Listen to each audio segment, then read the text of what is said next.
8 আগস্টের পরে যারা পলায়ে গেছে এখানে অনেকে এটার সাথে জড়িত, কারণ অনেকে যদি সাহায্য না করতো তাদের পক্ষে পলায়ে যাওয়া সম্ভব ছিল না। সব কাজ ইউনূস সাহেবের পক্ষে করা সম্ভব না। সব কাজে যদি একসাথে হাত দেয় তাহলে আওলা হয়ে যাবে। এখন আমাদের লক্ষ্য হল একটাই, ন্যূনতম সংস্কার ছাড়া নির্বাচন সঠিক হবে না।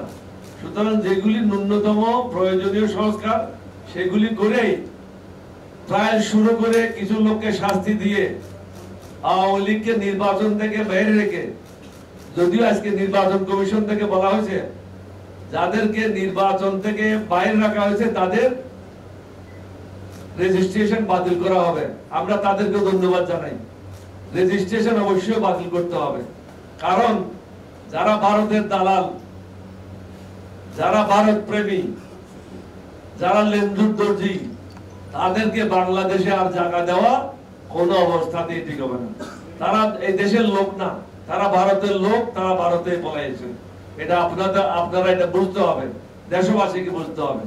তারা যদি সাহসী হতো, তাদের যদি সৎ সাহস থাকতো, তারা দেশ ছেড়ে পলাইতো না। তারা দুর্নীতিবাজ, তারা জুলুমবাজ, স্বৈরাচার, টাকা লুণ্ঠনকারী, টাকা পাচারকারী। সুতরাং তারা দেশ থেকে পলাইছে। তাদের শাস্তি নিশ্চিত করতে হবে এবং যদি প্রয়োজন পড়ে রাত দিন ট্রায়াল করতে হবে। একাধিক কোর্টের ব্যবস্থা করতে হবে। 2টা কোর্ট না, 4টা কোর্ট না, দরকার হলে 6টা কোর্ট করেন, 10টা কোর্ট করেন, কিন্তু এই দুর্নীতিবাজ এবং স্বৈরাচারকে শাস্তির আওতায় নিয়ে আসতে হবে নির্বাচনের আগে। বান্ডেল থাকলে প্রতি সেনমানিতে টাকা বাঁচবে। বিকাশ সেনমানি বান্ডেল কিনে জিতুন প্রতি লেনদেনে।